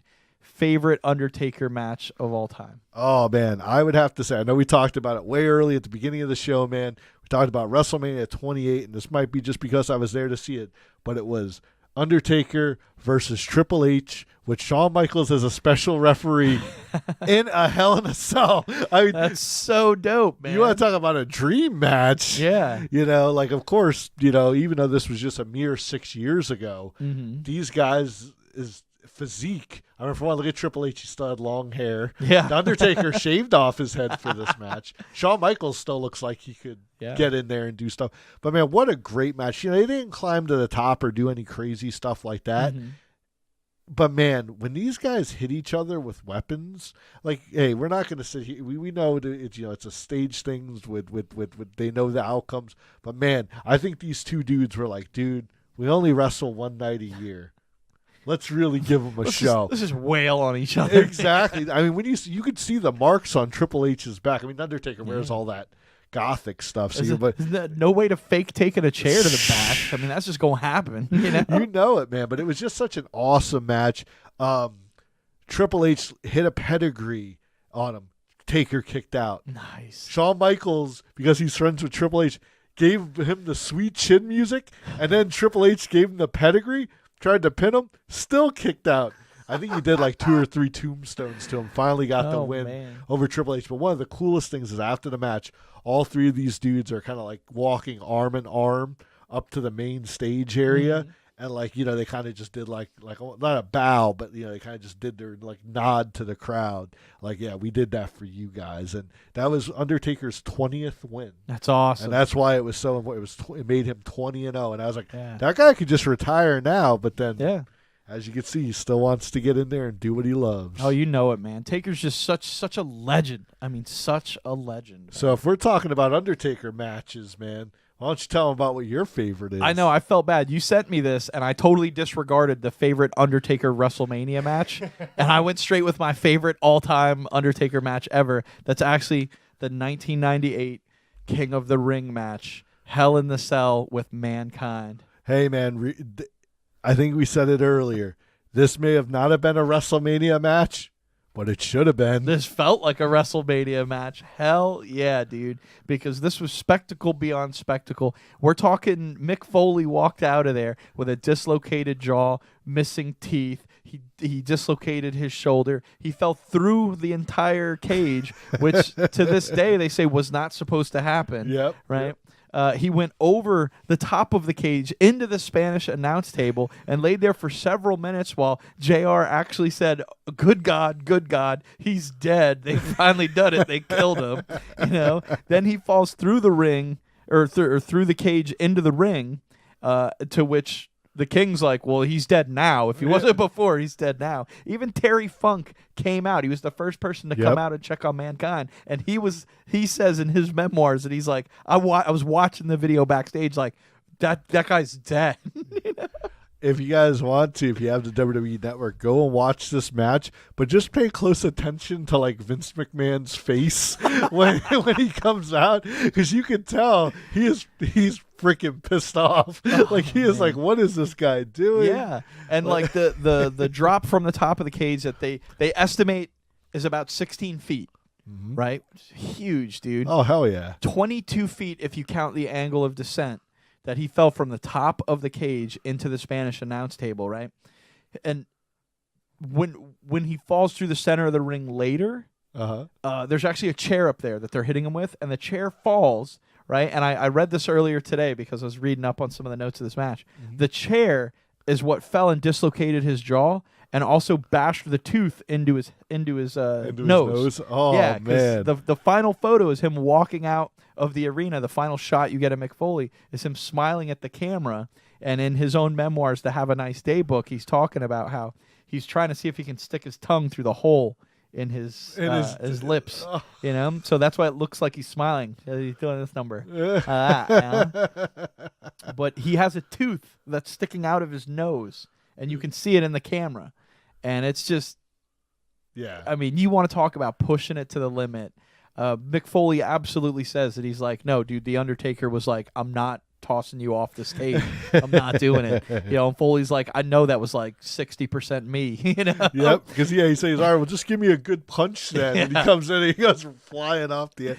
So, yeah, dude, what a time. But such a great match. I mean, considering this was the thing that Undertaker envisioned and built, and it's all built around him, and he dominated this thing. I mean, he choke slams Foley through the cage. You know, it was supposed to break in some respect, but not completely break and the guy not have fall him go through. Yeah, so that choke slam. So unforgiving. Like, Yeah. you know what I mean? How even if it's padded, like, that shit's going to hurt. Yeah, well, they talk about how that being the old style of ring that they used in the late 90s versus the more softer ring that they use today, they believe helped Mick Foley in the sense that, like, a harder ring kind of stopped his momentum immediately, and they were afraid that a continue of his momentum would have really just shook his noodle. Oh, my gosh, But man. Either way, Undertaker maintaining his kayfabe the entire time, that is something he cites as kind of just the one thing in his mind that he's like, I have to keep doing, like, this guy's killing himself to make me look like a badass. I need to be the Taker, and just such a great match. And dude, like we were saying, back in the 90s, man, kayfabe was really strong, man. Yes. Like, they wouldn't, I mean, I know it's not like today where people can just get Instagram photos and stuff, but, like, you didn't see a lot of photos of, like, Mark Calloway, who is the Undertaker, out just doing stuff. Yeah. Like, he maintained that persona when he was out. I mean, I know he wasn't, like, riding away in a hearse and stuff, but he was a big dude with a lot of tattoos that you did not want to mess with. And the thing is, I have to give him some respect. I know I don't want to take away from Undertaker because we're talking about him. But, lately, what Matt Hardy's doing, where he's not breaking his character even when he's talking to, like, TMZ. Like, that shows a lot of heart to where, we're trying to go back to that, where it's like, hey, we all know this is fun. We know it's entertainment. But, hey, the stuff that these guys put into it, like you said, that amount of heart is really cool. Who were the two guys? I think they were with Hogan, that they literally got arrested because they wouldn't break character. Remember the tag team? I think they were Samoans, right? Yeah, the Wild Samoans. Yeah. Those dudes are crazy, man. Yeah, they pretended they still didn't know English. And refused to speak to the police, and they got arrested because they wouldn't break their kayfabe after they left the event. That's pretty heavy duty, man. It is, man. And it's just awesome, man. It just shows how much these guys care about the business. And definitely, if it does turn out that the Undertaker comes and wrestles, and this is his last match, versus Cena, hey, man, thank you, Undertaker, man. Like, you just years and years of awesome matches. Like you said, some love right there. Oh, you know it, man. You gotta give them the love, man. I know. For all the guys back there working on the WWE stuff, man, you guys are all fantastic. We may have our favorites, we may have the people we like best, but everybody on this card, man, is just a sensational athlete. You're a gifted performer, man. Our hats off to each and every one of you, because we see these live events. We've both wrestled in the past, both collegiately and even some pro wrestler training, and you guys are phenomenal. Yeah, man. Yeah, thanks. Like you said, thanks to everyone for all the stuff that they do, and we can't wait to watch they have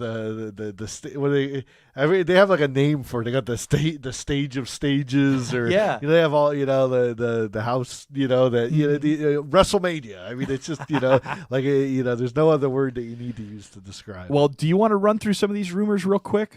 Well, yeah, these were a little late, but we might as well. Yeah, these are kind of just fun stuff. And some of these, like, as it kind of the week has progressed a little bit, I think there is even some truth to some of these. But we're going to keep them on the rumor / kind of like a little extended podunk news here. Yeah. We'll blast through them real quick. Yeah. John Cena has been cited to play Duke Nukem in an upcoming film. That sounds pretty awesome. I'd love to see a Duke Nukem film. I'm a little worried about Cena doing comedy, but I've seen him do a little bit of comedy, and he's pretty good. Well, he has this new movie called, like, The Breakers or something like that, where I guess he plays, like, a dad, and him and his wife find out that the daughters are, like, trying to go have sex or something. Yes. So I think this might be a little bit of an introduction to possibly playing a more risque kind of like comedic role and stuff. So no, that sounds good. But just like The Rock, man, he can kind of, who knows, maybe now he'll leave wrestling and just be a movie guy. I know he was in a couple movies back. That's very true, because Cena always had a kind of comparable presence to The Rock. So I think you're absolutely right on that front. But what else we got, man? Let's blast through them quick. Oh man, we got that apparently Vince McMahon canceled an Elias, who's another current pro wrestler, and The Rock, that they were going to have a rock concert during WrestleMania 24. Elias has this ongoing theme that he comes out and plays his guitar, and he kind of sings about his match, and people really enjoy it. Like, like he fought Braun Strowman, and Braun Strowman came out with like a giant like bass, like a stand-up bass. He like beat him with it. So it's like as goofy as we think it is when we see it at like WrestleMania, or I mean at Royal Rumble, like people really, he does this every week, so they've really gotten used to his character doing it. So I guess they were going to have him come out, and then The Rock was going to come out with a guitar, and they were kind of going to get into a little party, ending up with The Rock beating the crap out of Elias. But due to The Rock's extensive schedule, the likelihood of this happening at WrestleMania is very slim. But who knows? We'll have to see. Sounds pretty awesome, man. Well, we got one little tidbit about the Hall of Fame, man. What's going on over there?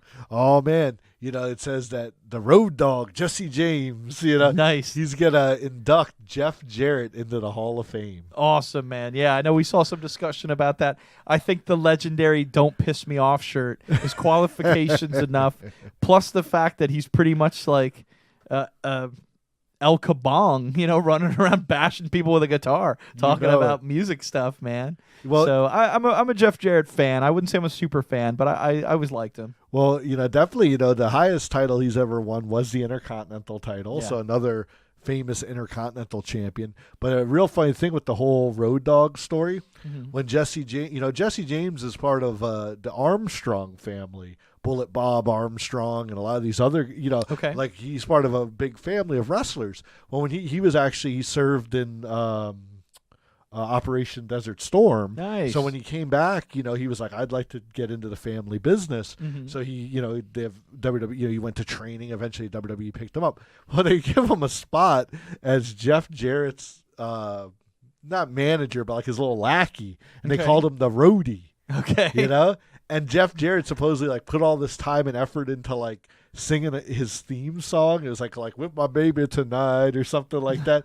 Well, it ended up getting revealed later that the Roadie actually sung the song, and Jeff Jarrett was like Milli Vanilli, like lip singing it. Nice. So they started this big, you know, this like a rivalry over between the Roadie and Jeff Jarrett, and that was actually like Jeff Jarrett's like final like WWE kind of standoff, and then the Roadie ended up to go with Rockabilly Billy Gunn.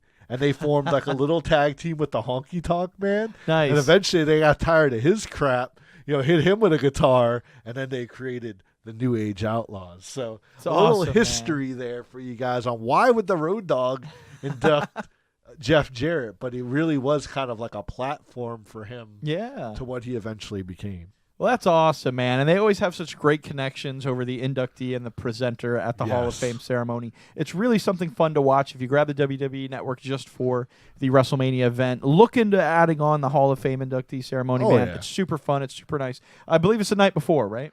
You know, I think I would have to double check, but I think it's Friday night. Okay. Because now they're doing a big, like, NXT event on Saturday. Okay. So I think it's Hall of Fame Friday night, NXT Saturday, and then WrestleMania on Sunday. So very cool, man. Well, I think that's going to wrap up about all of our wrestling news for the week here, man. Yeah. So thank you guys so much for joining us. It was super fun. We had a great time. We'll give you a little bit of taste of what we got going on next week, man. Woo! We're celebrating Friday the 13th because next Friday, the one after this week, is going to be Friday the 13th, man. We're super stoked about it. We've got our boss, Justin McPatches, the owner of Podunk Radio. He's going to come into the studio with us and rap about some horror stuff, some Friday the 13th, what's going on over down at the Movies of Lake Worth, where they're presenting Friday the 13th in 3D, old school blue and red 3D, man. So that'll be super fun. We're also going to try to do some live gameplay, and we're going to jump in to Friday the 13th, the game, and actually play it live here on Facebook Live with you guys. So should be a lot of fun, probably plagued with technical difficulties, might be really wild. So come and check it out.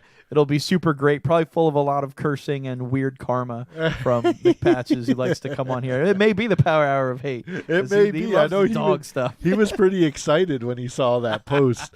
Now, I was going to say, man, if the new Friday the 13th game doesn't really pan out, maybe we'll have to get McPatches on that old school. Yeah, we'll play that NES version one.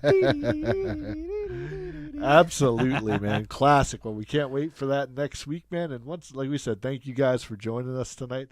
It's been a real blast. No doubt. Have fun at WrestleMania, and we will catch you guys next week. Yeah.